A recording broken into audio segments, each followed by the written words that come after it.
Um. So Patty, do you want to do any sort of introduction?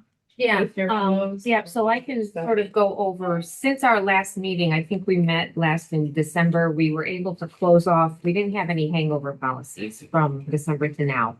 But typically what will end up happening is the New Hampshire School Board Association, 2 times a year at least, and then sometimes they'll do a special update. They'll put out policy updates, and then what I'll do is I'll go through the updates, look at the policies that are required by law, and then provide a memo with notes, sort of like Cliff Notes version of what's in what they've got so that we know what we need to absolutely positively have in our policy manuals. So we are still working off the spring memo. There are a number of policies in there from that. We also have the fall memo, and then we're anticipating another spring memo coming out in probably a couple of months. So there'll be more policies to update with that. But those are all listed. And then what Paulette will do is she will link in our current policy if we have one, the sample policy that NHSBA provides. If we ask for any memos or write-ups, so for instance, on physical activity, we've got a couple of responses because those were requested from a previous policy committee meeting. Those are linked in there. And that's pretty much how we present this. Although this time in the agenda, we've got open enrollment and student government day, which typically aren't policies. And so we're gonna have to figure out how to address that because this really is a meeting about what we're doing with policy. So that's kind of an anomaly. Oh, he can come in. It's fine. I pause the meeting. Although I think we will need a policy within the next few months on open enrollment, and student government day is going to be a meeting. Policy That's why meeting. those. Yeah. They are anomalies, but they are policy related anomalies. So open enrollment. Did they have this instead? Student government day.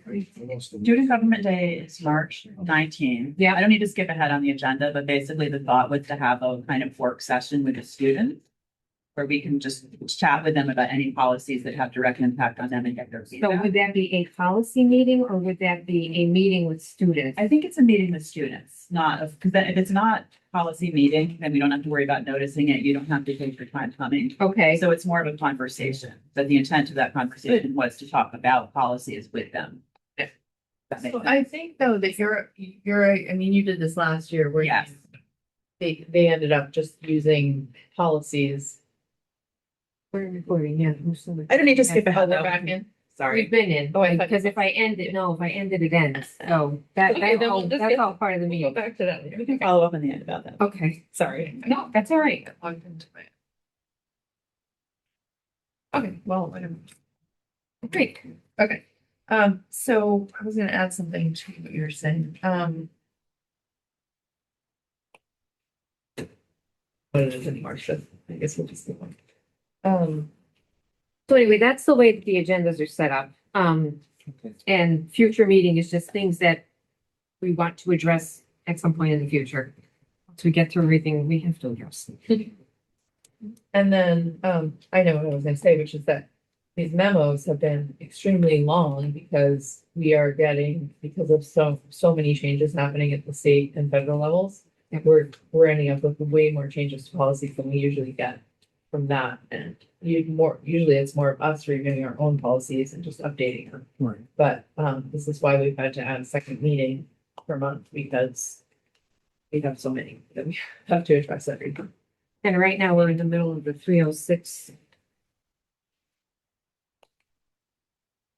bunch. 306 rules for the minimum standards of public school approval and all of the requirements for high school graduation. So that's why we're still chugging through all these policies. But the first one that we queued up is about defibrillators, which is not on the spring memo. This was actually the fall memo, and we kind of prioritize this because it's a health and safety Sure. issue. Okay.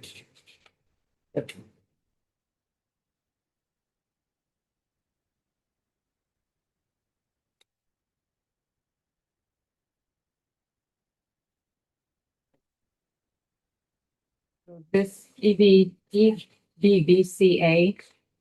the alphabet soup, is replacing 3 former policies. They were tri-coded, so there's 3 separate policies that it's replacing, and that's in orange in letter B. that we would be rescinding and replacing with E EBVCA. Talking about, defibrillators and requirements for those. So can I just make sure I understand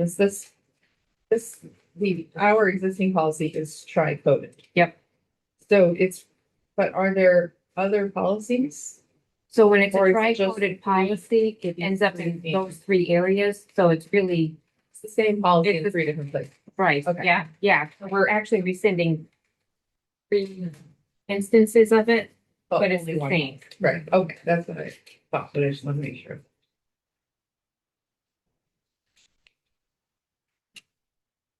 Well, does anyone have any thoughts on this one? I feel like the last time this came through, the only question that I had is to make sure that if somebody did need to use it in an emergency, that there wouldn't be a negative consequence from that. And I feel like we have that language in here. Yeah, I think it is. That was my question the last time this came around. Yeah. Because you could have a situation where you're not CPR trained or first aid trained and there's an emergency. And it really calls that out in section B, saying that in the absence of trained personnel, other people may do so in good faith, and there is some legal protection for those folks. Correct. And I think that was what was the sticking point before, was not wanting that to be a deterrent to actually helping. Right. I agree, yeah, it's the same thing, so that should cover. Why is that highlighted in green? I think because there's a legal end note for that. What do you guys want? What was that? I'm sorry, I'm seeing end note one and then it says deleted. So anything that's in yellow is notes from the School Board Association. If we're going to adopt their language, we don't include that in the policy. Okay, So that's notes for basically Paulette, so don't include this. These are notes for people in the committee or anybody else who might be looking at it. So we don't put in the end notes because they don't belong in the policy. I just had a question. There's someplace where it referred to a director. Not sure who the director was, and I don't remember what that was in here.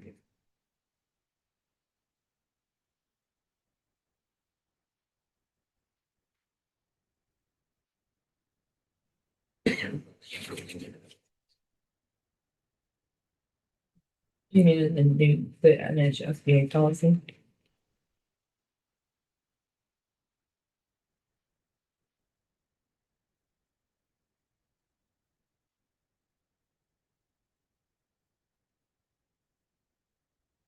Okay, well, you look at that, look for that. I will say that the only thing I thought was a little odd was the very beginning where it says the board has acquired or purchased an AED, so I I find that strange language for a policy. Because I don't know, it just seems like, how do they know that we've acquired it? Or, I mean, I almost like the one of ours, our original policy better for that. Or I feel like it should say the board. And actually, it's not the board, right, at all. Well, you direct the purchases of things because you manage the budget. I guess, but. So I think that's a little odd that we're like. I mean, you, guess the you, other- you the other could one say says that the the, same thing, so, that oh, no, the- it says authorizes the use, so. yeah, I mean, you could change it to that. What I was gonna say is it could say board or the administration or whatever. Has. Or is required to purchase or something like that, but I guess that might mean that we don't already have them and we need to then. But you can always change it to the Portsmouth School District as acquired. Yeah, I think that would be better in terms of Yeah. ceilings for. Yeah. And I would assume legally that it's still helpful for people for us to have language saying that we authorize the use of the AED, but the purchasing piece, The purchase is just odd. not really. Wait, are we, is We there, purchase Chromebooks, we purchase. right, Teachers, I mean. I know, and I wonder if. I mean, in some ways it makes sense to say we purchase them at regular intervals, but I think that's. I mean, I in terms of suppose you could maintenance. just carry over the old language. The board authorizes the use of, however it was written, and just leave it at that. And take that first sentence from the original policy, which says, Right, Portsmouth Board authorizes the use. yeah. And then just leave. yeah, I like that better. Like I, Although this one does say it's superintendent's encouraged to seek funding for additional aid. That's also odd in policy, I think. I think the question just is, can we just take our existing policies in these situations and just straight, like, add the language we need to add to them? Or instead of starting over with the NHSBA language? Well, I think if you read the revision notes, it says that the policy was substantially reorganized to include provisions for RSA 200, clarify training, and remove reference to the Department of Safety form that is no longer required to be filed, which I knew was an issue because the nurses actually pointed that out in the original policy that was pointing to some phantom form. That every time you used it, you were supposed to report to the Department of Safety that you were using it or that you were replacing batteries. There was like all this extra stuff. And I think what they tried to do with this is streamline it to basically say, we have them, these are the people who could use them. Here's the liability piece that we were concerned about, maintenance, registration, and just collapse all of those policies into one. But I think in a lot of other situations, Lisa, when we're not trying to remove 3 instances, I think we could Okay, replace language, but this is just one, Fair. I think okay, they've reorganized the whole thing. okay. I'm sorry, you've got 3 different pieces here. Are these all that the original, this one's all 3, the ones which, So the PBBCA is the one that we're looking to approve okay, because that's required by law. The one in the middle is the current one we have on our books. And the one in your left hand is one of the ones that's going to be rescinded. okay. So Yeah. this is the one that we're. Yes. So the question I had about director was what was in the current one. That's not listed. Exactly. Yep. It says superintendent, building principal, and then director, I didn't. Director. Sorry, I think I took for granted that we recognize the difference in just the layout of these, but you don't have that kind of information yet, so you'll notice as we go through that the sample policies tend to have this highlighting on them, and they have the red markups. And then ours, which sort of. Ours actually at the bottom says when we approved it. So this was approved Just last year. Just last year. Yep. Okay, I have an idea for the first sentence. Yeah. What if you did a combination of the existing and the new? Yeah. And just did the Portsmouth School Board authorizes the use of from our old one Mhm. and then jump into the new one of automatic external defibrillators for use in emergency situations warning its use. So then what would it say beginning to end? I'm suggesting you take the first part of the first sentence of the old policy. The Portsmouth School Board authorizes the use of automatic external defibrillators, and then jump into the last part of the first sentence on New Hampshire School Board sample where it says emergency situations warning its use. Okay. Because we want the warranting its use part in there. Well, I'm wondering why they expanded on that. So I wondered if it's just safer to use it versus we just have in emergency situations. Yeah. Makes sense.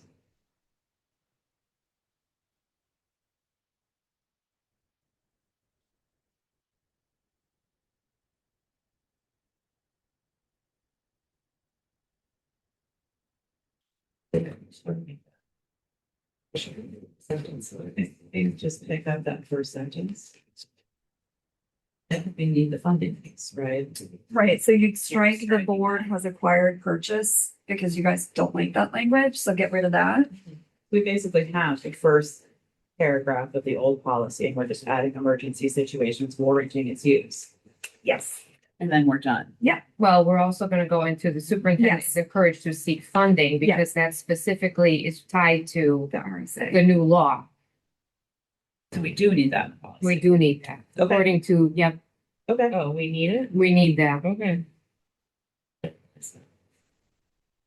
think they're trying to make sure we had access to. Okay. That makes sense. There isn't, so there's so a we need to CRS be that talks able to about the define funds. Sense to. Saying. What were you saying? Doesn't make sense to you. Well, we have to keep the sentence on funding. I think it's probably better to just leave it alone. As is. But maybe change the board to Portsmouth School District. Okay, do you want to keep the acquired and purchased part? Is that what you're saying? No, okay, I'm just, We need to keep that there. yeah, we do. So then the first sentence will say the Portsmouth School Board authorizes the use of AEDs in emergency situations warranting its use. Yes, period, perfect. The superintendent is yada yada the whole way through the rest of it. Yeah. You good, Paula? Yeah. Okay. That was good. Steve, Somehow you anything? got rid of an extra. Yeah. You This one. word for that. Okay.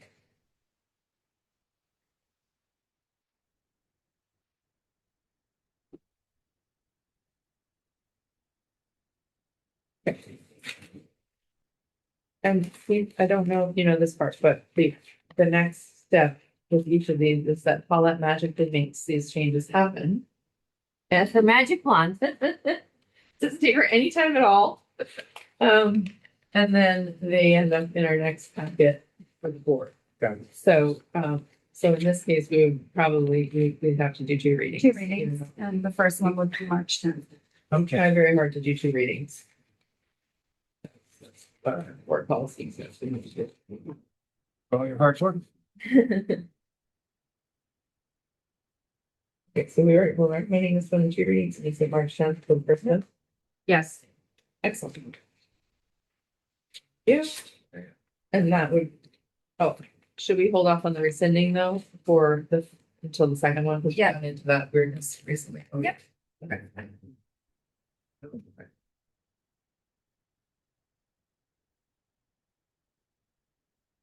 Maybe when you queue it up, you can mention it though, that there'll be a vote. Yeah, yeah.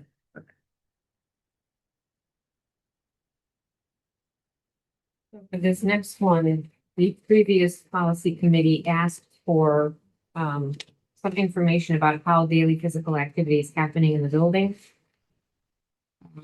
Especially at the middle and high school, because recess is happening at the elementary schools. So you have two memos. One from the middle school, one from the high school about what's happening there.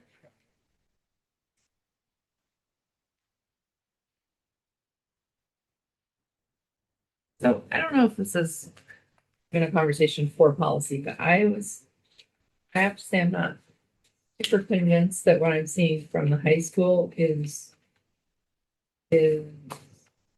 persistent with the policy. So that may be more of a, like adherence to policy kind of issue, Mhm. but it does make me want this policy to be able to be implemented, so I want it to be reasonable for all levels. And I don't know if we have to differentiate for different levels to make that happen or what, but, that was my initial response was that it really doesn't, I don't think being in like world language.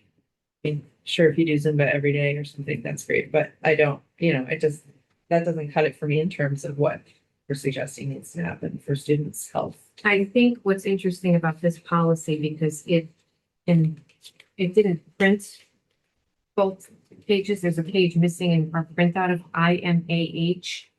The NHSBA sort of ends at D. There's a whole second page Oh, that kind of got omitted, oh, yeah, I see. but that second page talks about the soon to be revised policy on wellness, JLCF, Very, which is tasked with, I don't know, I don't want to say enforcing, but making sure that these things are being carried out. So yeah, think that's what I was that's thinking is where hopefully. that would fall. Okay. So recess, that's easy, but I think that that's where that would fall through that wellness committee, which is separate from focus area 3. My God, this is everything. But so I think I think it will be addressed there, Okay, is what I'm trying to say. that makes me feel better. Yeah, because I had the same question. I'm thinking, are we kind of doing like walking up to the whiteboard in with class as physical activity? And I mean, good to be able to get out of your seat, but not likely to have the intended health benefits. Check out the intensity of game of dodgeball. Well, and my other thought, which again, maybe can be addressed by the wellness committee, is that while we do have some of these intramural athletics and stuff at the middle school, I know there's a lot of kids who are cut early from, when I say early, I mean like, to me, it's a young age to be cut from a team, and that we don't have enough teams to provide for all the kids who are trying to engage in sports. And so I would love to see us expand that a little bit so that everybody who wants to be involved in it can be. Because that second page of the policy, I don't know if you've got it up on your screen, but it talks about Dysfunctional. We've got, that's also a fair question for the strategic planning committee to look at. Yeah. As part of wellness, So that's what, yeah, what I was saying. Yeah. because that's partly been an issue with getting enough coaches, but. it talks about tracking and evaluation to make sure all students are engaging. So that's something that Focus Area 3 is looking at anyway about student involvement in extracurriculars. So I do feel like in the middle school, if they show up to play, there ought to be a place for them. Exactly. Again, if it's high school, and they make cuts at the varsity level, but. Yeah. I think that that's going to naturally become part of that committee. At this point, makes sense. Yeah, and they're pretty similar. Yeah. I had a question on this one, and I'm trying to find where the language in it was. Had to do with taking away recess.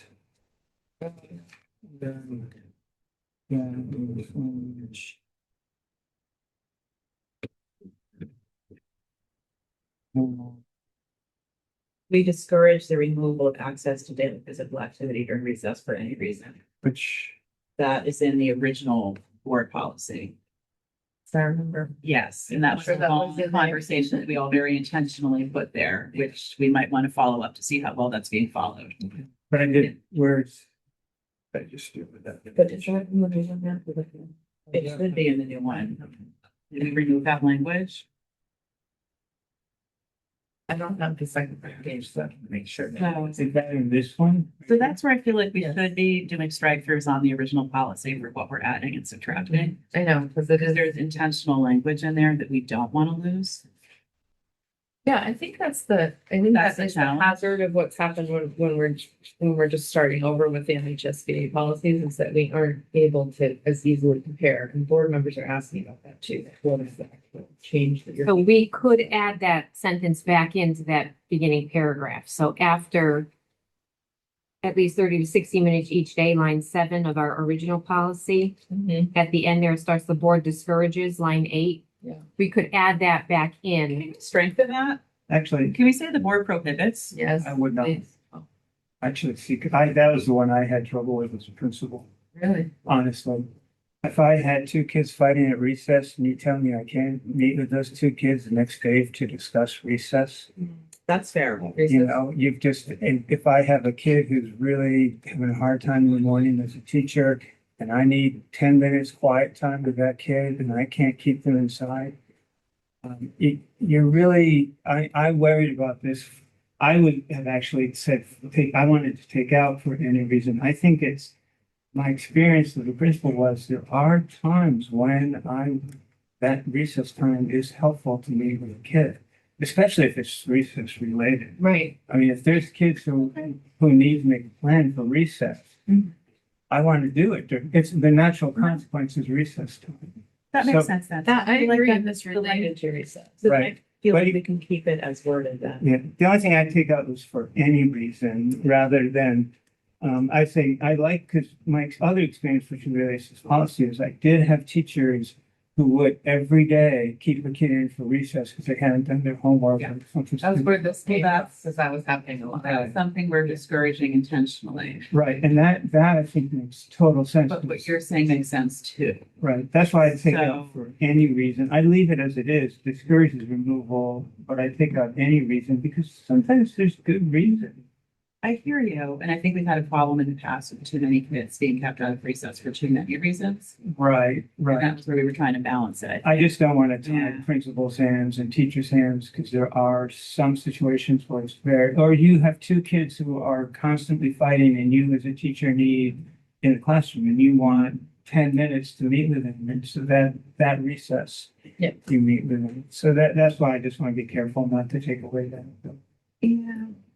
So, well, I think the language we have, well, it does allow some flexibility. It says it discourages the removal. I think that's probably why we landed there before. because- I wanted to Doesn't add the say. word regular removal. Discourages the regular removal of excess, because that's what I see, that's the practice, that's the most dangerous for me.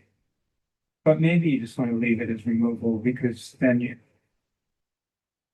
Well, again, I just didn't like the language for any reason. I think the reality is that it still allows for doing that, for removing them sometimes. But it doesn't encourage it in any way, because I think we don't want to encourage it. Right, no, I agree, I certainly had old fat teachers who were very traditional, who used it as a regular punishment, which was unfortunate. Yeah. And I discouraged them from doing it. So then how do we want that to read? I'm in favor of leaving it as it is and letting letting the principal make that assessment on their own, whether it's necessary. As well, we're not saying. Whether that's. Okay, fine. I do still want. No, I'm prepared to be persuaded. Would you be uncomfortable taking out, just saying during recess such as without any reason? But again, I just feel like there are some good reasons sometimes to take it away. It's rare, and well, it's not rare, I mean, if it's, I've had kids who I meet with often to talk about. Yesterday at recess, this happened, let's talk about it, what's our plan, what are we gonna do next time, make sure this doesn't happen again, type thing. I feel like our intention when we did this originally was to be as clear as possible with our desire for this to be a rare and infrequent tool. Right. So the targeted situations you're talking about make sense, but not for that to be the routine. Student is late to school, misses recess, student forgets homework, no recess. Absolutely. Like, 'cause I think we had a solid number of situations across all three of our elementary schools where parents were very clearly requesting a change in how we approach recess removal. And I think the thinking on that has changed too over the years. Would you need to qualify it though? If you're discouraging removal of access to recess, what more needs to be said? I feel like it has not been clear. Like, I actually am not convinced that it's being followed as written right now. I think because we know we have an issue with it, I would rather leave stronger language personally. I think because like I said, I think it still leaves room for making that judgment as an administrator. But also discourages it heavily for anyone else.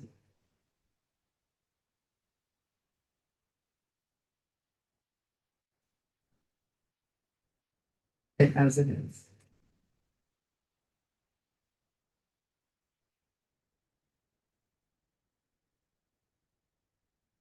You can also bring it to the board if you want to. Yeah, I'm trying to think of some other, Well, so is this the new, this is the original, this was adopted 2020, and is this the updated one? Yes, no, 'cause this language was, that language was added to, yeah, I think that's why I really like to be working off of our original policies so that we know keeping the language that we already worked on. I know, yes, we go through a lot of discussions to get to this language and then So what if we add that sentence the way that it's written and then see if you come up with a suggestion for how to amend it, you can make that amendment at the board meeting? That makes sense? Because we could still amend it and it goes to the board for a vote. Mhm.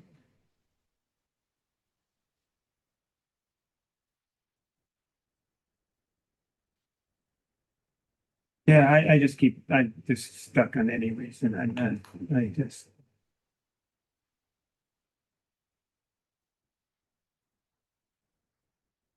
So the reason that you think it would be necessary would be to specifically to handle recess related issues. that's, yeah. And I do think there's some others, but that would be the one that's very clear to me that that's appropriate.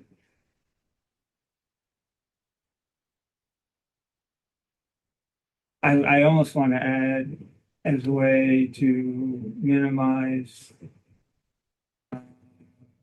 That's what I said.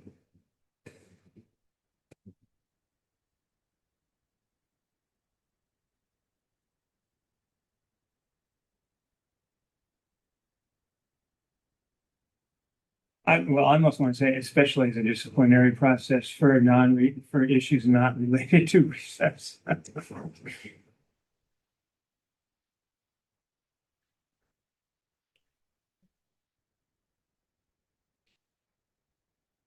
Well, we also, I think the other piece was that, there was a popular sort of, consequence happening, particularly, I know at Little Harbor, that was more anecdotal, I wasn't aware of it at other schools, but, where kids were being put on the wall to spend their recess with their back against the wall. Um, quite frequently, like certain kids would be there every day. And so, again, this is Along with that, like students particularly who already have behavior issues and trouble with self-regulation, right. then they would be people missing who recess. needed the, Right. And it was a bit of a loop where those are the ones who need to run around. And I Yeah. think And I we hear what had- you're saying in terms of that piece of wanting the principal and the teachers to have flexibility. But we wanted as a board to send a clear message that our values are supporting kids getting back out. Yeah, no, You know what I mean? and trust me, I Right, had that and I hear same, what you're saying too. I had that, I would have to talk to teachers and say, hey, I noticed that Johnny's in your, I'd walk by and there's Johnny again sitting inside. And then 3 days in a row, yeah, and then I go exactly. say, what's going on? I noticed Johnny's in your classroom for 3 days. Why is that happening? And they tell me, well, clearly this isn't working for you. If he's not doing his homework, we've got to find another solution. Yeah. Yeah. But, I think if we carry over this language, and then if in the next month, because you've got a month, you find a way to wordsmith it, you can bring that to the okay, end. that's fair. Yep. Sure. Paula, did you Okay, catch so that? I'm going Yeah, to, and I fully support what you're trying to prevent, because that's the kind of practice that's not. Right, you don't want. Also, what you're saying in terms of sometimes you do need to just be able to work with kids and that's And the if you've moment. got a teacher or a principal who's thoughtfully trying to meet with a kid, that's a great time to meet with kids, so. yeah. Okay, so you, so I'm inserting 7 through 9. Yep. yeah, Basically, before the last sentence. in Before the first paragraph. Yep. and is there a way that you can highlight that when you? No, never mind. Okay, I feel like offline, you might just think about workflow, but that's not really. I agree. Right this minute question.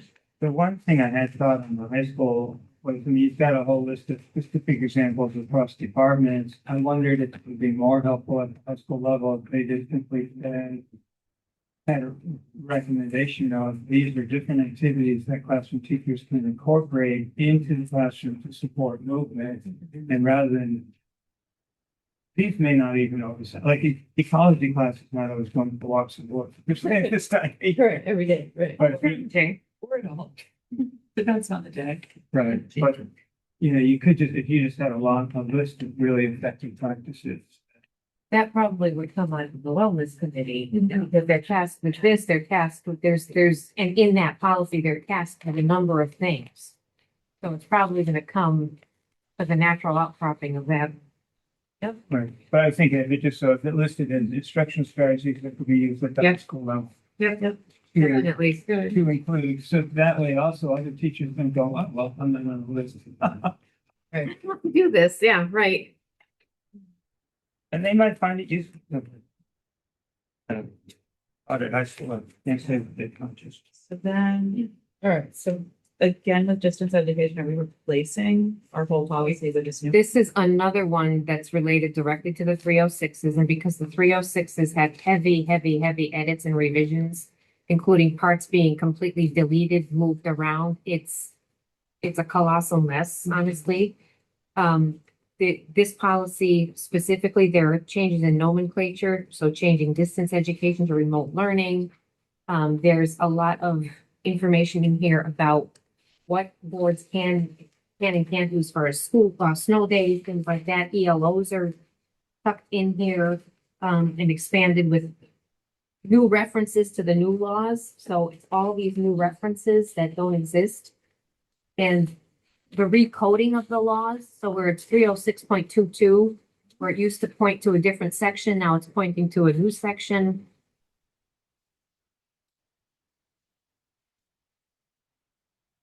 I know last time we ventured into this for a very short time on the previous policy meeting, and one of the questions that came up was the conversation about inclement weather. Yep. And whether or not we actually even make use of that, which we would have done to date.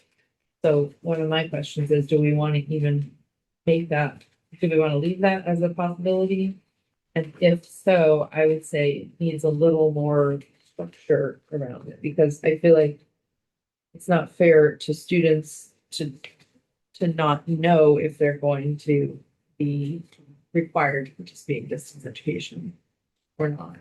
Part of the Until challenge, snow day occurs. yeah, and part of the challenge, the way I understand it, and I'm just pulling up our current IC Mhm. to see. Current IC talks about distance education during inclement weather. Which is what sample policy points to policy IC. I see. So it's just pointing to, I see. Yeah. It's just pointing to it. But then that's why it includes so little information, I guess. Right, because in policy IC, Mhm. it talks about superintendent designee being authorized to designate the day as remote instruction. Prior to designating that day, superintendent will consider the impact on necessary technology, will only count toward required days when conducted with accordance to Department of Education Rule 306.22. See So I guess policy it would be IMBA. So backwards it goes. I know, it's a little, but it would, I guess it would be that in that policy where we would make any of those changes that I'm trying to do. On this. A district school-wide remote education during inclement weather. It says, the district or school may elect to provide instruction. Wouldn't that make more sense for it to be the superintendent? That's in policy IC, which is where it's pointing. Oh, So IC, I just read from, and it talked about the superintendent or designee may decide to designated a remote learning day based on, and then it's really outlined in policy IC, okay. what they have to consider before they just say, hey, it's a remote day. You've got to consider technology, you've got to, there's just a lot of things. And if there's no power, well, can't exactly do a remote learning day. Right. One question about this, I'm not sure if it lives in this policy or somewhere else, but it's come up before, particularly at the high school level. What are the number and remote courses that students are permitted to take and still be students at our school? That's something I would have to check. Yeah, and I don't know if you need to worry about that right now, but I think that it would be helpful to have that clarity. Yep. We got that question with yours. Well, I felt like Maybe it it becomes was just- switchy with the 306s. Yeah, it was just in the, there was something in the, I remember the question coming up. I don't remember the answer. It might have come up with the high school graduation. it did, yeah. And I was just thinking, in terms of how things go with the high school, under B3, I don't think anyone goes to the principal as a matter of course to approve classes. Like, I think that's usually done by the counselors. Unless there's some question about it. It's unusual, so I don't know if we want to just say principal or designee there. Just, In B3. yeah, so when it says written approval of the building principal is required before a student enrolls, like that's just not practically what happens. Mhm. And if it was just or designee, then we're covered for whoever does it. Yep. But I wouldn't want that to become we're automatically out of compliance before we even. I think that Um, makes sense. Pause. Because like, for example, with VLAX, typically students would often enroll on their own and then have the conversation with their counselor, like, does this class work for my graduation requirements or not? That makes sense.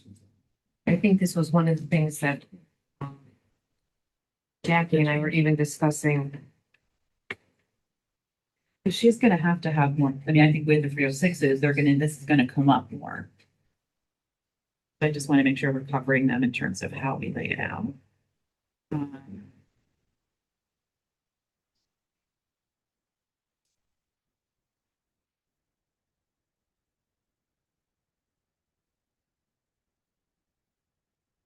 Because I think particularly with VLAX or with the early college, you wouldn't get a syllabus either. There's You would just say nothing- yes or no to taking it.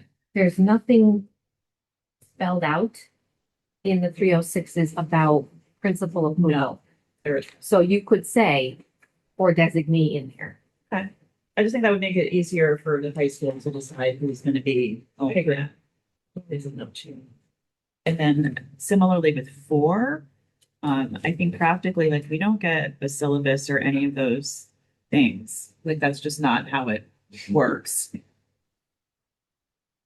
And I think that, like, when I was looking at the 306s, I felt like that was more like if I'm a parent and I found some random online course where my kid's gonna be doing, some type of math that we don't offer at the school, and they want to see where it fits in for graduation credit, maybe then that's a question. But most kids who are doing grade A or VLAX, kids don't even have a syllabus to share because you don't get it until after you're enrolled.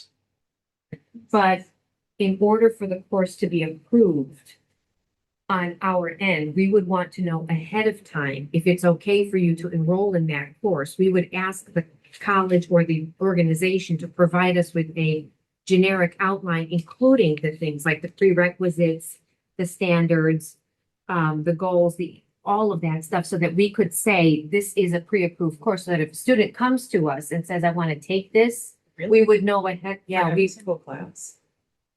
If there are, so this is for popular places, so like Great Bay, we know ahead of time what the courses are offering. Because if we're going to approve the course and we're assuming that it's going to hit certain competencies, we've got to know prior to approving it that it's actually going to hit those competencies to make it through that threshold. Otherwise, we're going to be allowing students to do coursework at places that may or may not be as rigorous as we want them to be. We've even got that in place for teachers for professional development. There No, are that makes places we don't sense. allow. But I guess I'm thinking, for example, like, I don't know, my student took pre-calc at grade A because Yeah. it didn't fit in their schedule yet, Jess. They didn't even see the syllabus. They registered, the guidance department approved it for credit, and then after the class starts, which was many months later. Because Then they get the probably what syllabus. already exists on file in the guidance Somewhere the department syllabus. is there's a syllabus that we know Is- what that course is going Is to that be. true for all of the VLAX stuff as well? I think that they ask for those kinds Okay, of things okay. ahead of time, but But it, then no It problem. doesn't say the student is responsible for. I just want to make sure it's not mechanically making it No. possible for kids to enroll. if they suddenly come to us and they say, Okay. I want to take, ceramics at, the Louvre Art Museum out of Sounds fun. Raleigh, North Carolina, and you're kind of going, okay, wait a minute, what? Okay. You fair. want to make sure it's legitimate Okay, okay. because I think that. So if you already have a process Yep. that works, I have no Yep. further questions on that. There Sorry. we go. Okay, so can we just recap? Yes. Okay. For Paulette. Okay. Okay, you're in B3, you're adding Bingo. after principal, Or designate. you're adding or designate. That's, Okay, I think so that's all we're doing. That think makes so. principal or designee. My question was sort of answered up there. look at IC, but I'll do that another time. And then just so you guys know, IC will be coming back to you. Okay. We have it queued up for about April. Perfect. Because they changed, I think, just the language from distant learning to remote learning. So we need to go back through and change that. And then the only other thing I'll make in this one is under B10, I'm gonna strike where it says board policy, JICLEGA, and we don't have those. So I'm going to just strike that and start it with school. Where did you say that is? I'm sorry. B10, we don't have those two policies. Okay. Uh, Let's see. So you're just gonna start the sentence with school district internet access will apply to blah, blah, blah, blah. Yeah. Okay. And then I'll add in C, your student code of conduct is JIC, so we'll just add that coding. Thank you. So, but we're gonna leave the phrase student conduct on number 10. Just because that's a policy. So we just started with board policies and school rules and regulations will apply. Oh, we are gonna leave board policies. I thought she said there, but So we're just starting with school rules. sorry, the policies themselves. No, I think we can leave board policies.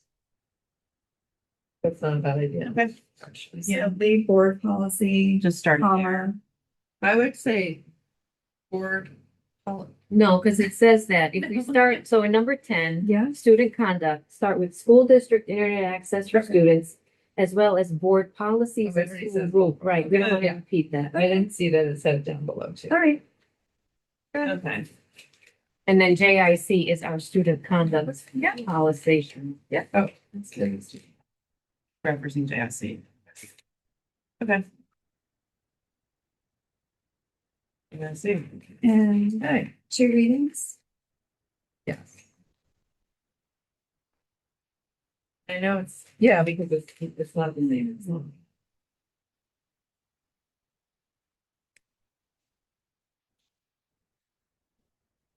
JIC again, 306 blender. This talks about discipline and conduct accessible in ADA compliant form. There's a verbal option when needed. This addresses some of those needs.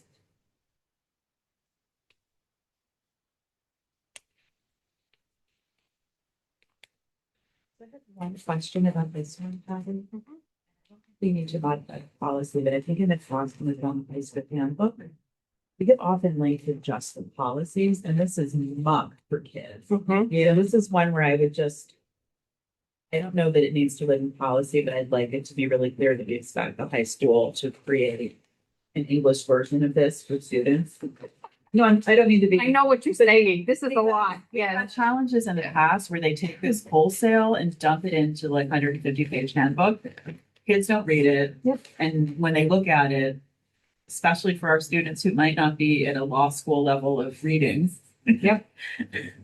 So that would be, But the provision in section B specifically asks that there's some sort of a, age appropriate. yes, I know, but I just want to call that out as I'm glad that's there, but I also want to make sure that we're not just taking the easy way out. and like we're really Right. going the extra steps to make sure that it's in English for students to Yep. follow. I think what's hard about that is that presumably you would leave some things out and then students know which one they're following.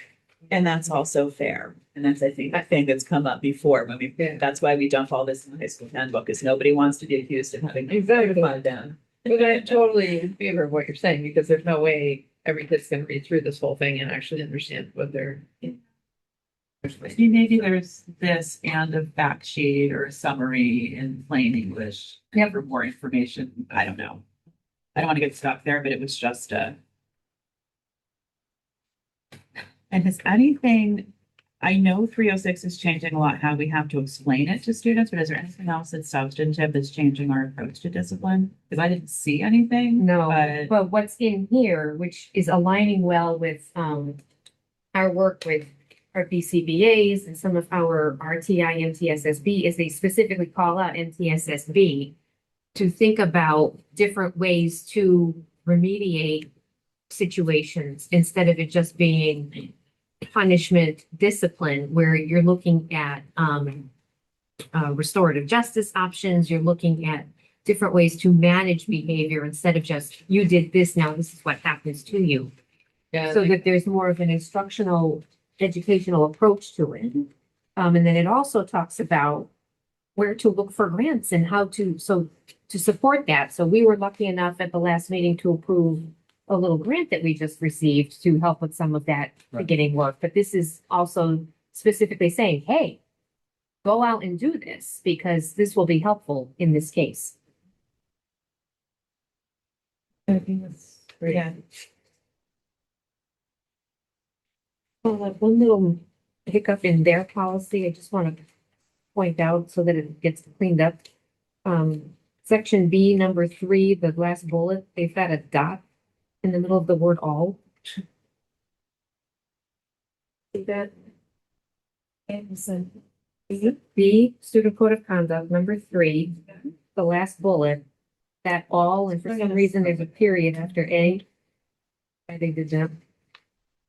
There's one thing from the old policy that was language that I like, and I think the intention is in there, but it's not explicit. It's just where we said district personnel who interact with students are expected to utilize progressive disciplinary measures and to place emphasis on educating students to promote growth. What lines are you in? This is in the original policy, like line 19 to 21. Yep. I think the intention of the new policy is that, but I wonder if we want to be explicit about adding that value statement. It's in there. And they're in the same way. So right above section B, there's that paragraph that starts student conduct causes. Right after that big section of yellow highlight. Yeah. Okay. I feel like it's close enough. I take it back. Yeah. Well, but this, yours is more global and that's more specific to certain kinds of behavior. This is more.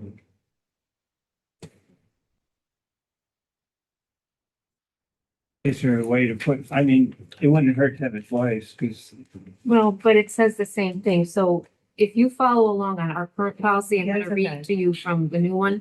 The district personnel who interact with students are expected to utilize progressive disciplinary measures and to place emphasis on educating students so they may grow in self-discipline. It's Okay. just that ending is a little different. Yeah, I think it's fine. So it's there. Okay.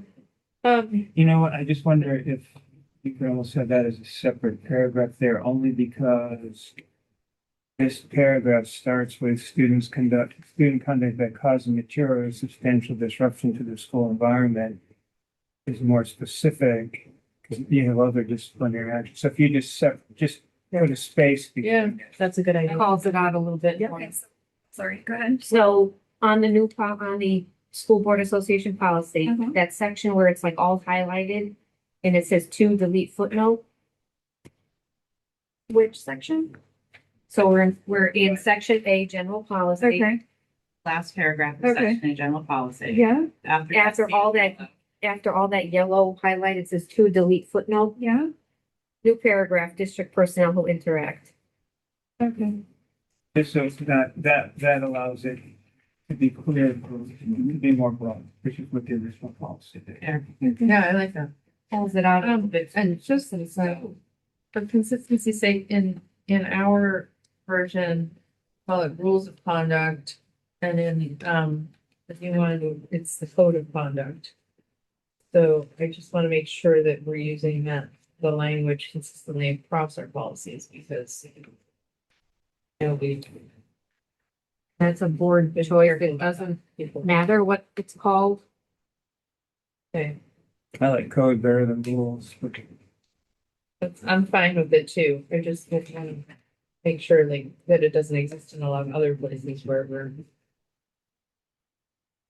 Probably going to trip across them as we're thinking all this. I'm leaving a code of Okay, conduct. so we'll just Yep. stick with code of conduct, and we'll have to make sure we keep an eye out for that.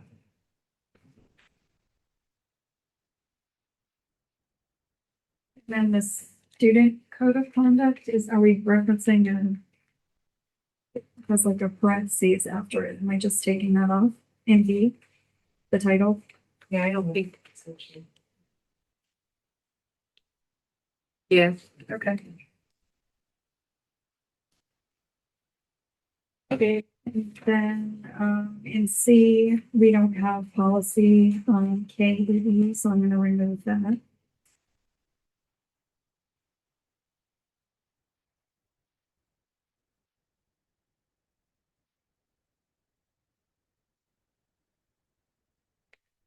While you're at it, there's an extra space right now. Say that again, Senator. I said there's an extra space right above, Oh, KE, online. if you want to just. well, this was a sloppy one. And we do use, sorry, MTSS V. Yes, Okay.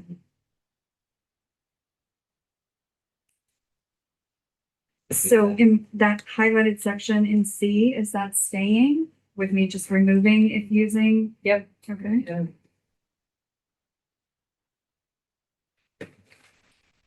Okay.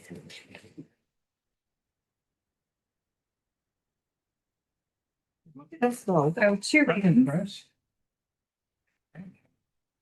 Done this before. Good times. It gets easier. You know, I can only imagine. And sometimes it gets under too. All right, the district wellness policy. This is, yeah. This is a big sort of shift from last time.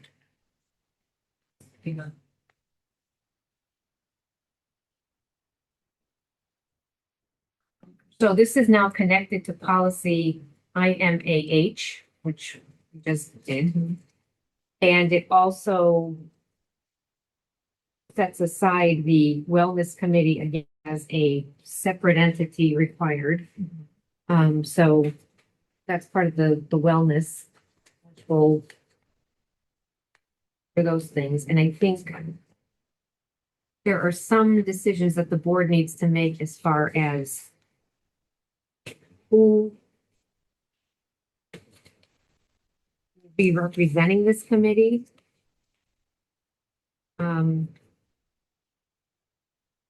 Food service director, assistant business administrator, business administrator. A lot of questions about this. Yep. And I'm not sure. Like, this has been a committee that I think originally our intention was for it to work on things like mental health and healthy food and, you know, bullying and all these different things, like across a wide range of staff and programs. Yep. And it didn't really do that. Oh, that way, yep. And I think the intention of having that is still there, probably by most of the board. But I also think there's a lot of pieces of this when I read it through that seem hyper specific to RSA and sometimes overlap with the things we Water want, and bottles sometimes and, yeah. don't. And Well, there was not much of the mental. Very. well, I'm not seeing that here really. Yeah, I think So I guess my concern is, I just want to make sure we don't lose our compass on what we want to be addressed by I adopting think this. that initial goal Mhm. is now being fulfilled by focus area 3 Okay, because it's safety, well-being, belonging. It's that piece of it. That's not the RSA legal meals, water bottles, right, physical activity. okay. This committee is addressing the legal requirements. Right. So that those can be done by the people who know those things. Focus Area 3's committee is looking at all of the other things that are just as important, but not legally mandated. All right, now I bring my fun legal question to you about this.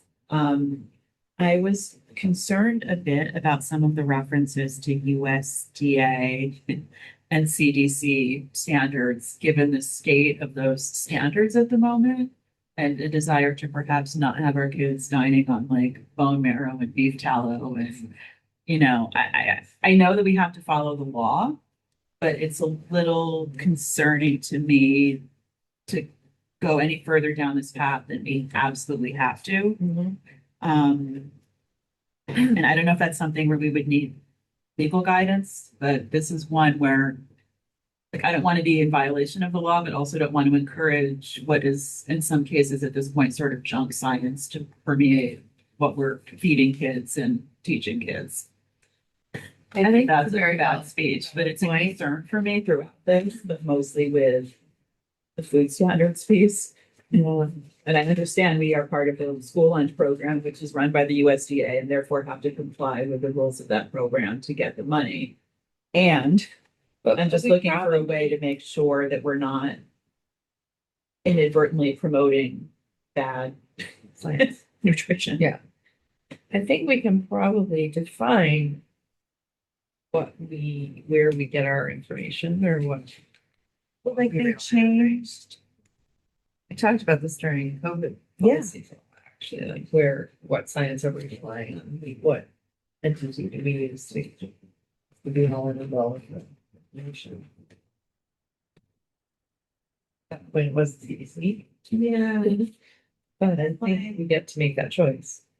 Yeah. Or like, Unless it's written into the RSA, which I mean, I don't know. right. Or like in the water bottle section, are we really telling kids they can't just in their water bottle? Like, I don't know, it just, Yeah. there's a lot here that feels weird. So this could be something that maybe we hold it over until next time and we have Susan here. I would appreciate that. Sure. And then also maybe have Deb Rizzo take a look at it. Yep. She's That going would to know Great. Yep. what Yeah. is gonna be required on her behalf. Yep. I like that. Yep. Let's do that. We can have, I should go back. Sorry, what he said initially though. So I can't even remember. Sorry, that's okay. Well, maybe I'll just bring it back. We have talked about it again. What was the first comment that we made on this? Yeah. There you go. I think it was a big picture to roll of that Oh, wellness. yeah. Okay. But I do Yes. think we are voting tonight to set up that focus area committee for the strategic plan, which would look at the well-being and safety and belonging. That's what I was gonna So that's a separate committee from this. policy, but it's a separate. No, from what- This wellness committee is, I guess, I asked Patty the same thing, and this is apparently legally required that we have this separate standalone wellness committee that focuses on. Why couldn't they be the same thing? I'm concerned about the amount of work that's happening in focus area 3. We're talking about, we did the panorama survey. We're Yeah. looking at physical safety, things like fire drills, like there's just so many different components Yeah. that this Much, does yeah. not, but it also doesn't, the same people can't talk about this. Where this needs to go like to Deb Rizzo, this needs to, like, it's, if I have a room with Ken Lynchy and some principals and some teachers and counselors, what do they know about food service? Or Right, or like- why would they need to Yeah. talk about water bottles? I feel like it Okay. would just make more sense to keep them separate. Yeah. So that we can then in focus area 3, devote the time to, are we addressing the mental health needs? Are we on top of making sure students feel like they're connected, making sure that we've got, the fire drills that are happening the way they need to happen and those kinds of Yeah. things. So for tonight then, the committee that we used to have called the wellness committee Is still there. still exists, and which thing is it going to address? This stuff? This. Yeah, that. This policy. That's legally required. Yeah. Yes. Okay. And then the focus area committee, we've got one, I mean, we'll talk about it tonight, but we have the proposed structure of that would be to have one committee for each of the 3 focus areas in the strategic plan. Teaching and It's learning It's already. separate. Correct. Yes, teaching and learning already does focus area 1. There would be one for focus area 2 on teacher educator capacity, and then focus area 3 would report specifically on the things in the strategic plan that are tied to safety, well-being, belonging. Because this We are one is talking about making that a committee correct. that the board member she would sit on. Yes, Got it. Okay. in your packet. I know, I know. I know, I just didn't Yes. understand how it works with it. Like the naming of them is similar and. Agreed.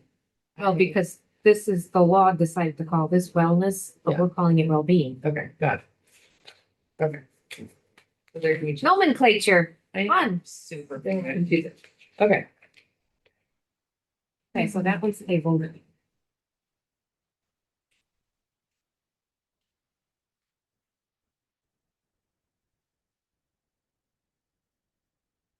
Okay. Special physical health needs.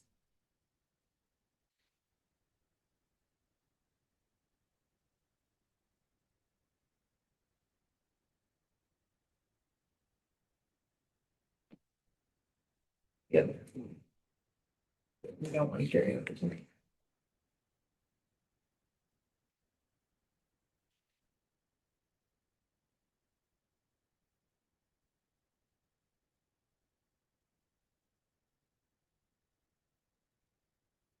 This is just another 306 update. Yep.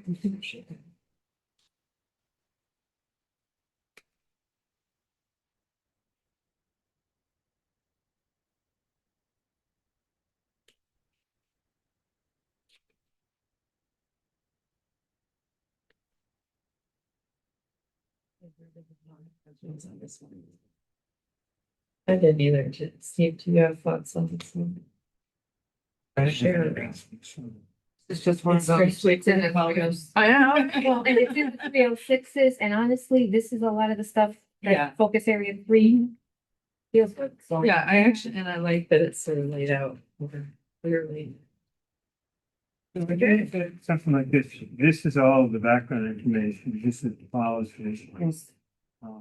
And this was previous policy. Correct, actually. That's, and you print all this stuff out for this, Paulette. Paulette, you print all this out for the meeting ahead of time? Wow, when do you do that? In her sleep, Oh, my God. in her sleep, she's at the copy machine. Wow. Okay, so we're just gonna do that one right forward. Wow, that was Right. simple, but still 2 readings. Yeah. All right. Now I want to throw a wrench in the works.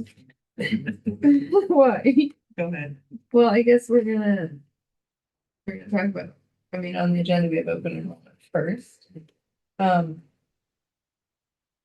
If you think we got talking about homework, so we meant. Yeah, that's okay. So for open Okay. enrollment, I would, What's that next? It's next on the agenda, so this is not a policy that we have right now, but we just wanted to make sure we talked about how to be prepared for it, right? correct. Okay. And I would say as a board and a district, it would benefit us to start to do our homework on what the best policy would be for us in terms of how many students we would want to accept and how many students we would want to receive. Because I think this may pass on Thursday and be signed by the governor like within a matter of days after that. And the intention that they've been discussing is for it to be effective July 1, which will not give us a lot of time to maneuver. And I also think, and I went to the city's legislative subcommittee meeting specifically because this was on their agenda.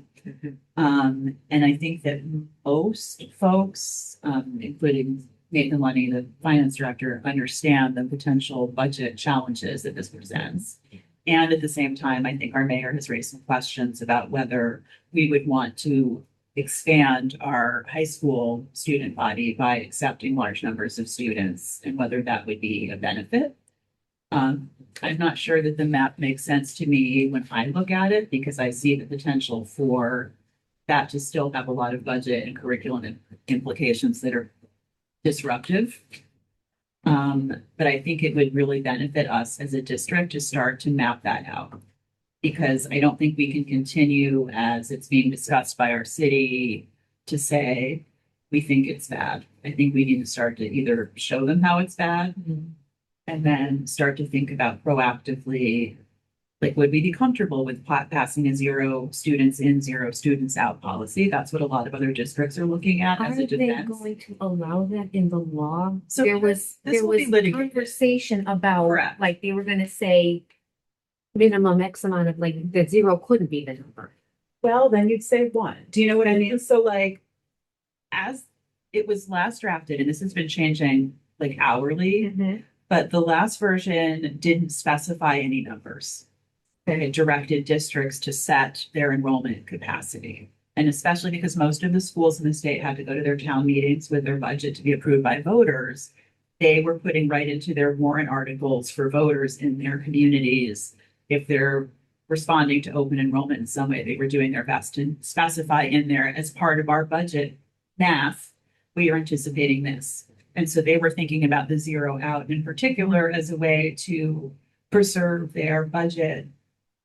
You know, because if they budget for X number of kids and then that number changes wildly, they don't get to go back to voters for another year and they're stuck with the budget that passed. Now, for us with that city model, we could go back to the city council and say, we are now mandated to do something different with enrollment than we knew when we passed our budget, and then have that dialogue with the city council. They're in favor. Well, I don't know that they're all in favor of it, but I do think that the mayor has repeatedly raised questions about whether it could be beneficial to us to be a receiving district. And I feel like if we think that that's true, then we should show it. If we think that it's not true, I think we need to be prepared to show why. So I think that's all it's, yeah. If it passes on Thursday, does it go into effect immediately? What they've been saying is July 1. So So I mean, I don't even know if it'll still say July 1 when they pass it. Maybe it'll be 60 days or 30 days or 2027. Like, you just don't know. I wonder if it would make sense for us to draft a preliminary policy that just says those few things, If like there- we limit it to 1 person or 2 people or whatever. And then I get that through the board for a first reading, so Does the school, ahead of it. school board association have any recommendations for? They will almost say, yeah, They have been lobbying against it because it is almost universally opposed by school districts, large and small, across the political spectrum for a wide variety of reasons. So they've been lobbying against it, but they wouldn't give us a sample policy until it passes. I know. And I think this will involve litigation one way or another. I just wonder if it makes sense, like you're saying, get something in place as quickly as possible so that we're not just inundated with Does any numbers suddenly. body, like organizing body out there, thinking about reaching higher, do any of them have language, sample language? I can probably bring some back to us by the next meeting. I know some folks were talking about putting stuff through their boards. I just don't have anything handy right now. I think individual communities are looking at it. Yeah. And I know that behind the scenes, Zach has been speaking to superintendents Yep. around the seacoast to see, because we might want to have a regional approach that is aligned. Yep. Mhm. And I know those conversations are happening, but I'm not sure what the upshot of it is. Because if he reaches sort of an understanding with all of the other superintendents that they're comfortable with that type of a policy, having ours match theirs could be beneficial for all of us in the region for preserving our schools. Well, it does bring into the whole question of at the high school level, obviously. I see 50 coming into the high school.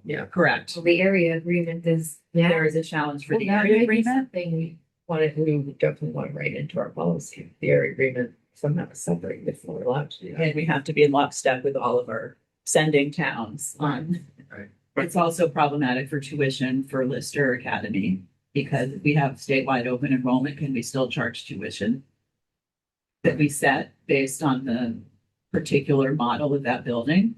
There's a lot of challenges, and there's like with special education, there's no provision for who pays for the busing bill. So I think Right. we should try to. well, wait a minute. Well, because they We might should not try agree to with busing. identify all these like possible. Oh, we have all the challenges. I think that much I did share with the board.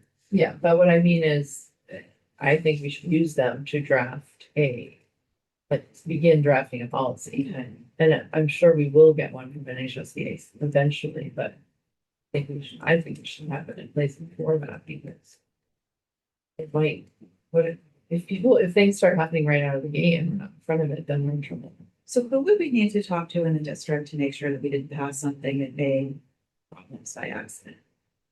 Legal problems or Susan? probably. Zach, I'm sure too, was for the reasons you mentioned with, if we're looking for regional, you know, agreements, some sort of we're gonna have a regional approach to this. Like at a minimum, we want to be on the same page with SAU 50. Definitely. And if possible, with more districts in the area, Yeah. because, you know, if it's in a 20-minute drive in any direction, it's reasonable to think that somebody might. Right. And start there. You could lose elementary school kids to Newington or to Newcastle would love extra kids. They recruit them every year. Right, but they Yeah, did but they're too. saying. No, I know. I know, that's what I'm saying. That's also a problem. Yeah. It's a huge. Yeah. So why don't I can check with some other school districts to see who's actually passed language. And see what's in warrant articles if they haven't done policies yet. And I think we need to talk to legal and talk to Zach about what a bare bones policy could look like that's just in place until we get this. If we are required to take in kids kids fail to leave, I would imagine if we have language around class size, certainly we wouldn't be one to be forced to go. We might want to have something in there that says no more than 3/4 of the maximum class. No class will be like what I currently believe all our classes are under class size. So we might want some language about no more than a maximum of 3/4 of the classes won't be made to exceed 3/4 of the maximum class size. We can try that, but then if we have a bubble in our district, then what are we doing? So that's the, Right, then do we have to just hire more teachers? It's very unclear. It's also, for example, the redistricting, if we had families that did not want to be rezoned, then they can just theoretically under an open enrollment plan, stay put. But it's almost, Right. it's almost as if you could set, I believe the way it's written right now, or the way that I've heard them talk about it, is you could either set as a district, we're not taking more than X, or you could go grade bands, you could, like, there's a lot of ways to look at this. and it will all be litigated, but I think we should just, so for example, if we think we don't have capacity elementary, we could say 0 in elementary. If we think we have a little capacity in the middle school, we could say whatever we want to say about that. I like that. And I think for the high school in particular, if we want to say 0 at the high school, I think we are really going to have to do our math and have a rationale for that explains why we don't want to add more students, if that's what we think. And with the high school, there's also I mean, yes, this is very on the fringe, but parking, like, there's Yeah. just, I mean, if they're No, gonna transport themselves, I'm a junior, okay, where are you putting your car? Like, Well, we don't, but those are things we don't have, like, we can say we're accepting 25 students and make clear in our policy, you don't have parking. I mean, we can do that, like, there's ways, even if we have to legally say we're receiving students. We can say students from out of district will not be eligible for the parking lottery or whatever, but that's like a lesser. You also can have a procedural piece where if a student is going on to a different place, they have to notify us no later than. the law does not allow that. It just lets families switch. Can't you say we won't let you know until August because if we, let's say, That's an interesting. because if we've got kids coming in all summer and we Correct. thought we had space, but then we don't. These are all, this is also true. it will happen in the middle of the year, randomly on April 1st, I decide I wanna send my child Yeah. somewhere else. So let me try to bring back Oh, boy. policies from other districts if I can find them. So we can look at them. And maybe you can try to get a read from Zach. I'll talk to Zach, Yeah. yeah. And I know he's been talking to SAU 50 about this already. Because I think if we want to be as minimal as possible to begin with, but maybe cover us if it takes effect faster than we think it will, And we start to get any requests either to leave or to come in. So do you think it's reasonable that we could push this on our agenda for next time? And at least we can talk about those basic elements that we might want to address. But do we have enough to really, we still, How about it's so this? vague. It's gonna Well, be we'll vague know. when it passes. So now if it's time. Why don't I see if I can come up with some sample language from other places that we could copy? Okay. Because I think if we have that, then it's an easy discussion to say either we like this or we don't. Right. Okay. Is it reasonable to get that on our next agenda? I think for now, and if we have to bounce it because we don't get stuff, then. Or maybe, just maybe it won't pass. There we go. Well, I'm going to be extremely I like. audacious I with like my, your with my, yes, Love that. we have audacious thoughts. Fantastic. I think you're right, Ted. I don't agree too, but Right. but I don't read Yeah. it, so because there's a reason I don't win. sorry, I only let you 7 minutes to talk about homework. That's at the next meeting of two. All right. Okay, well, quickly, Student Government Day. Oh, yes. So that's March 19th. The intention is, we can just call it a policy forum at Student Government Day, and then we're not getting in any other noticing or anything, so we'll call it that. Oh, hold on a second, because I actually am interested. So what I was trying to say earlier is that when you did this last time, you did it sort of just as an exercise for the students, but you used policies to engage them. Correct. And they were real policies. You engaged them in discussion of those policies, right? Yep. This was unrelated to policy. Correct. Policy committee, It was but that I was assigned a kid and didn't know what to do with the kid, so we just were No, kind of winging it. that was a great idea, but I thought your idea this year was to bring the kids into a real policy meeting so that we could take advantage, we could do what you did with them and let them talk about policy, but also at the same time, take advantage of having them present to get their input on real policies.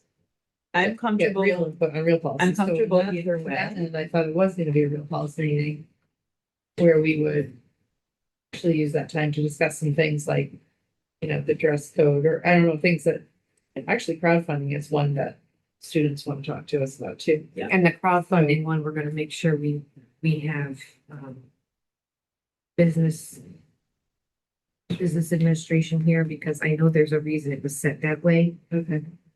There's stuff on the back end, legal and, Yeah. I don't even know what, there's just some concerns about some of the online platforms and security and things It like is that. not working. It's been a universal disaster. I get that, but I know that there's also a reason it was set up the way it was set up because of security concerns. I don't know, I think we're gonna have to do Maybe whichever's pre-work before that. person there. I think, yeah. Um, So let me ask you this. So I think we could call it a policy committee meeting, but then we need a forum of the committees. It'd be like the morning of March 19th. And so before we call it. But I also think that they're Thursday. attending a meeting. So if I look at the agenda for Student Government Day that day, I think they're at, what happened last year, and I think it's happening again this year, is they're in this room with city council, or not city council, the city administration, that they're shadowing them in a meeting that they used this room for. Yeah. And I think that that's happening again, which would put us no place for policy. Unless you just had a conversation with students that day about policies right. to brainstorm thoughts. So it didn't have to be a. At a meeting. Space, we can find space, like we can figure that out. I mean, we met, like, cause they set up the room outside the council chambers with tables, we met in there, so I'm not worried about space, like, we can sit at those tables again if we have to. The question is, I think the ask from students was to talk to us about the funding, to talk to us about homework, and to talk about attendance, like, those were the three ones that I heard about. Are there other ones where we really want their input? I mean, dress code is one of those ones I keep picking around. But, okay, actually, there would be a whole lot there. So I can go either way on whether it's a real policy meeting, but if it's a real policy meeting, we actually all need to be there. And we need to notice it and do all the things we do for a normal meeting. So the conversation, I think, can be substantially the same. We can still take students' input and use it to inform language on these specific policies, even if it's a conversation. Right. So So maybe we do just call it a student input session or something. Although then we're only allowing specific students too, so that's. I don't know, maybe that's.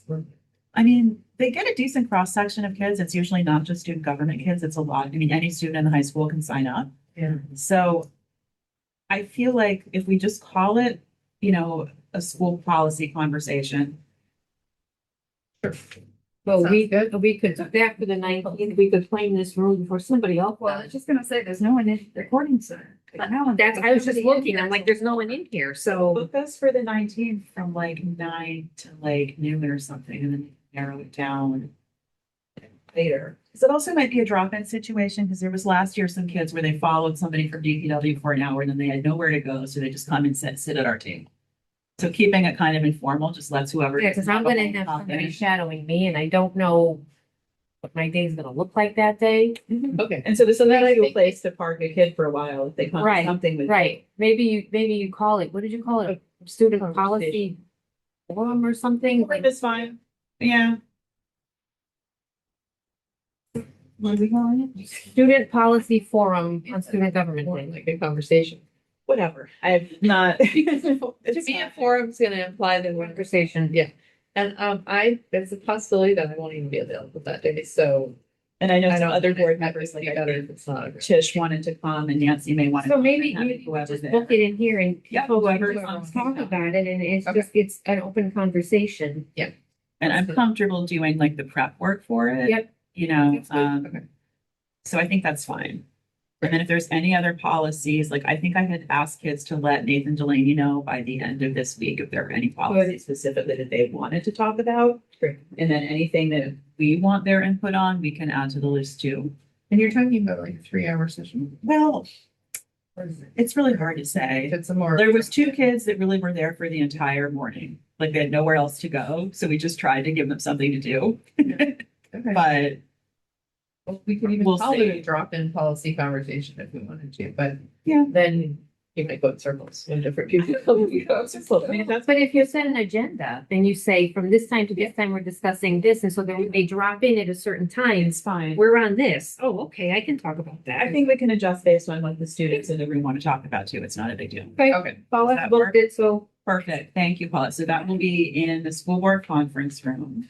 So it's gonna be student input on how schools operate. Yep. Yeah, they had a lot to say about the dress code last year. And it was fascinating because they wanted it. Who was it? It was, what's her name? I forget which kid, but it was very interesting because she's like, people should be covered up from here to here. I don't want to see anything.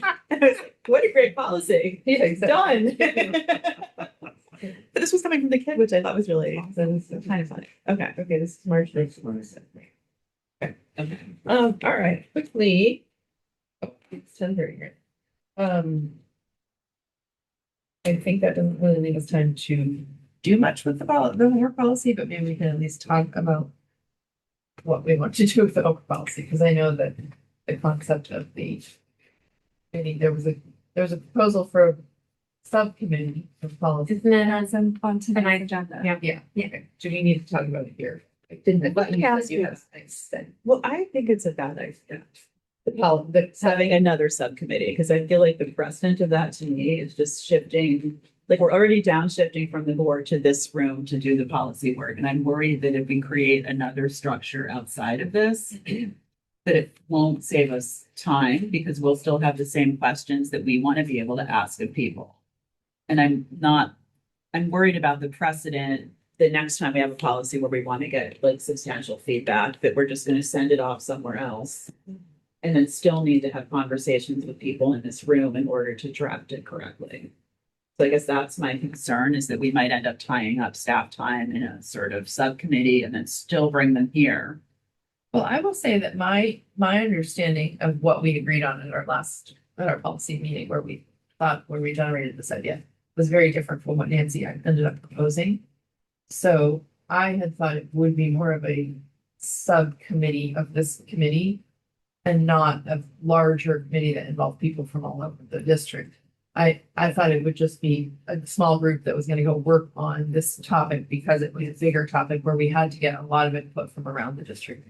But that it didn't need to mean, formalizing a big committee where other people where we were gonna try to have large groups meeting on this stuff. We wanted more information than we currently have on homework, and we wanted to have a way to collect parent input, like just different ways to collect information, and we knew that this was going to require more data crunching and analysis and research that was going to take time away from this group that is still knee deep in. Okay, so structurally though, who's running this subcommittee? I think it was gonna be one of our committee members, one of our policy committee members. Okay, and then the meetings are still. I guess we were really I trying with think the it- committees to clean it up and streamline it so we knew what's noticed, what needs I minutes. think it should have just been called a working group. I don't think it needed to be called a committee personally. I like that better. I Okay, mean, I thought it was like just, I thought it was actually the policy committee still functioning as the policy committee, but having a group of us tackle this subject and then bring it back to the policy committee to okay, then make a recommendation to the board. okay. That was my And so then- understanding, but I think Nancy went through the formal process of suggesting it as a board committee, Okay, which got a little confusing. I was confused. So the working group doesn't bother me. It's, I still would wonder if that working group. It's a working group. That's it? Do we need to provide notice of working groups being, 10 minutes. What if you end up having a forum? so it can't be 3. It can only be 2. And then if we have principals You or, would have to notice it, if you're gonna treat it as a working group, you'd have to notice it if it was a quorum of the whole board. So I couldn't have 5. But not. If you're treating it as a policy kind of working group, then yes, I can't have a quorum of the 3 of you. Is there a reason you can't can't stand schedule an extra policy committee meeting here or there to talk about this? Well, but it's not just a meeting, that's the thing. It's more, as she said, data collection, research, surveying, et cetera. It's a broader sort of project.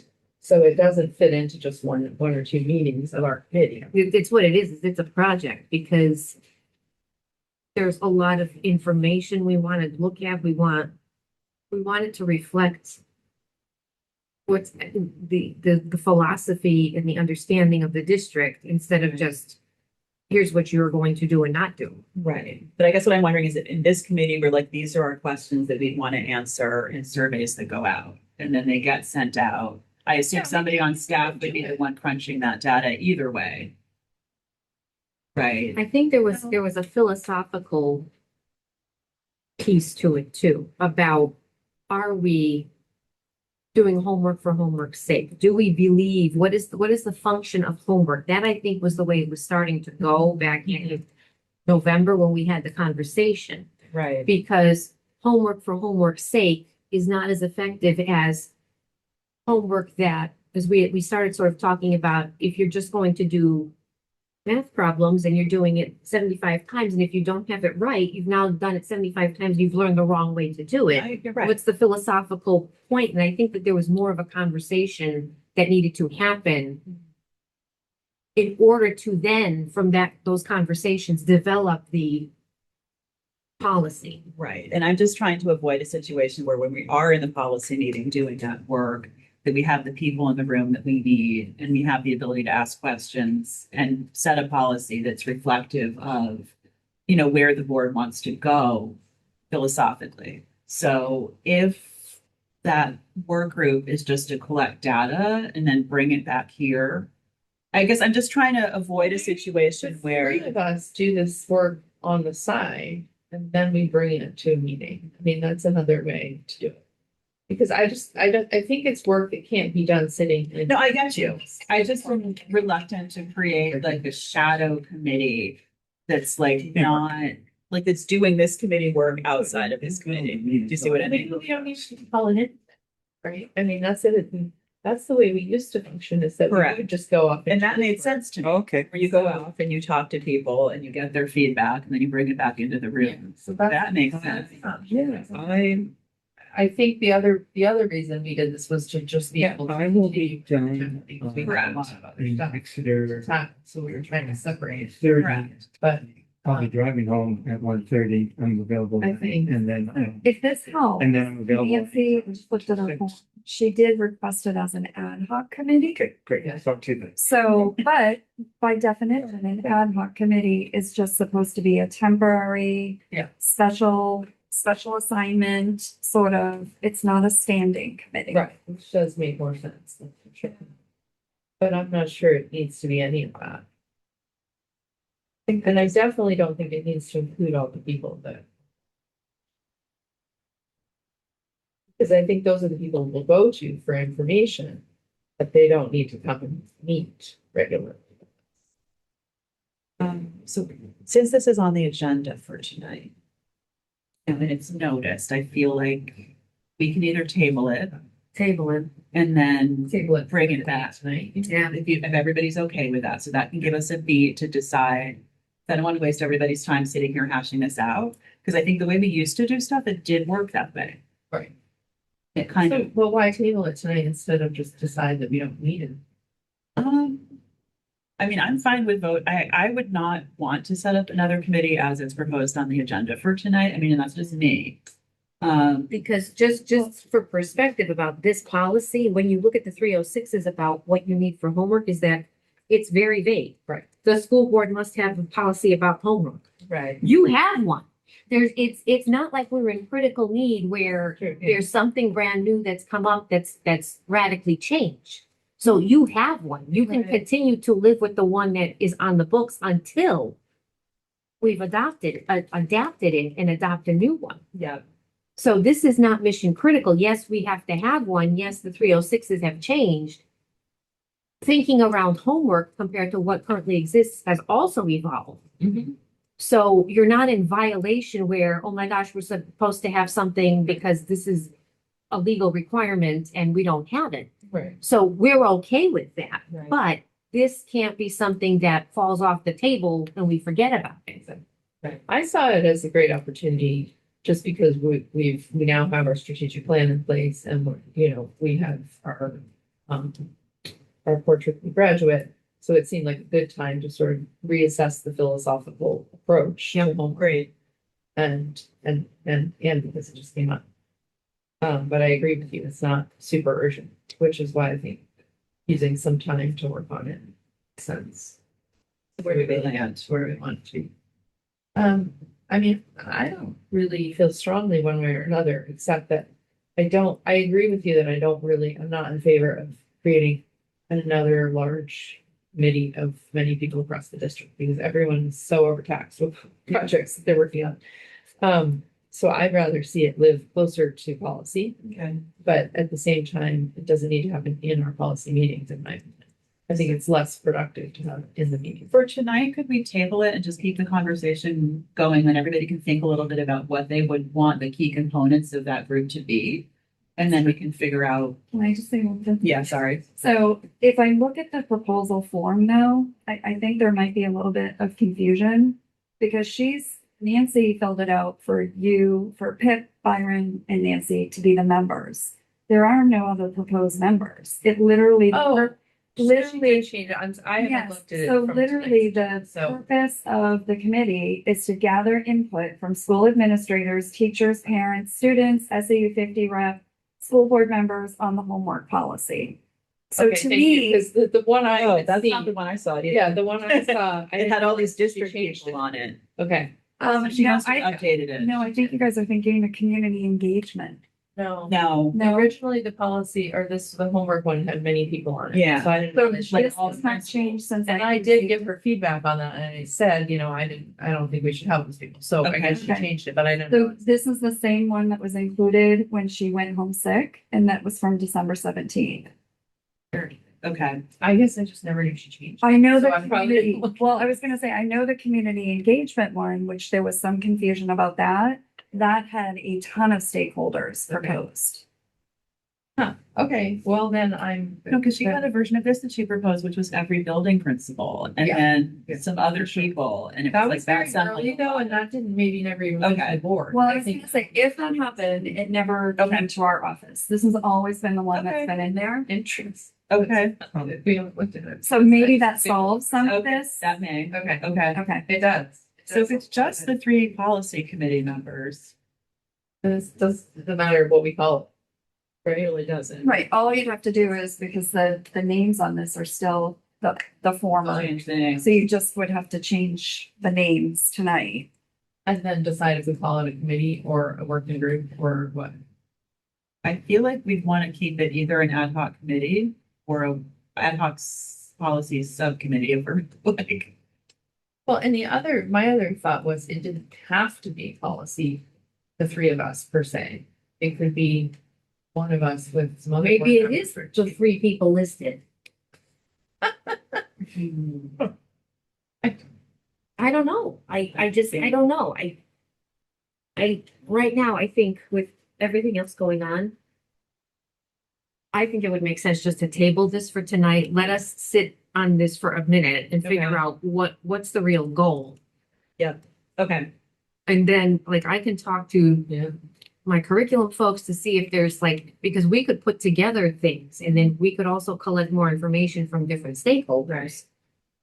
And look at it in a different way. But like I I said, also don't want. it's so vague and the 306 is what we Right. need. We've got something. but I think we had some specific set of questions that we've heard from students and from parents and from teachers over the last Yep. several years wanting some clarity around this. Yeah, it's true. I actually have I had a whole list that I was gonna Totally. provide to those two other people, And it- but then we okay. stopped meeting. So And I could see us even going into the schools, like if they're in the building, okay, you're already here. Could we come into you at a time when you're already meeting and take a little bit of that time instead of dragging people to like a meeting where they need a sub and they need to work late or whatever else? Okay.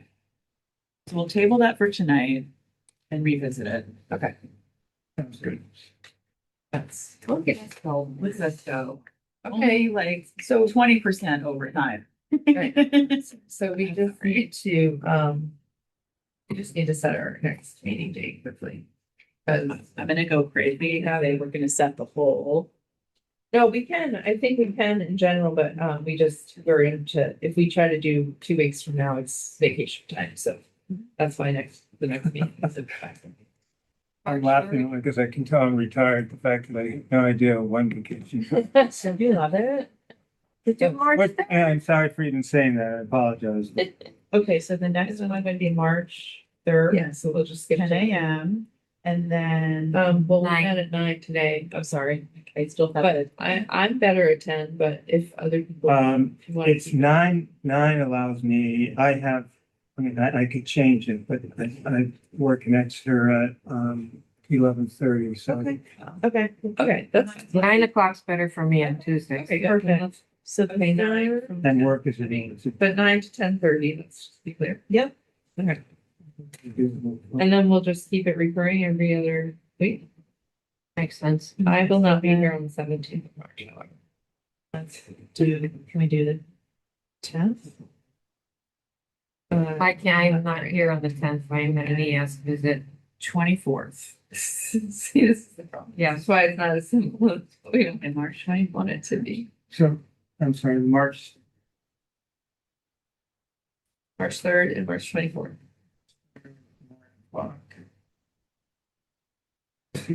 well, I appreciate more. Thank you. Well, for- I can set up a set of invites. That way they show up on your calendars.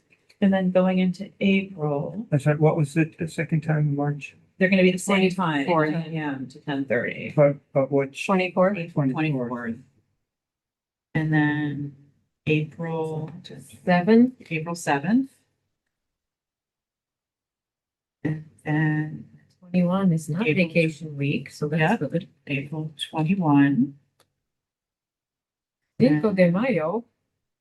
May 5th, 19. 19. And can everybody just put on your calendar, I'm sorry, going back to March, March 19th, 9 to 12, if you can. And if you can't, it's okay, because it's not a real meeting, we're meeting forum, but if you can. Sorry. I'm sorry, what were the two April dates? 7 and 21. We'll send out, well, I won't. I'll take care of that. Oh, I will send out invitations to, or one, two. That's probably it, because then we're into, Do the 16th if we have, because that's like the last. Terrible. That's a terrible idea. yeah, no, June 2 will be it. It'll be chaos.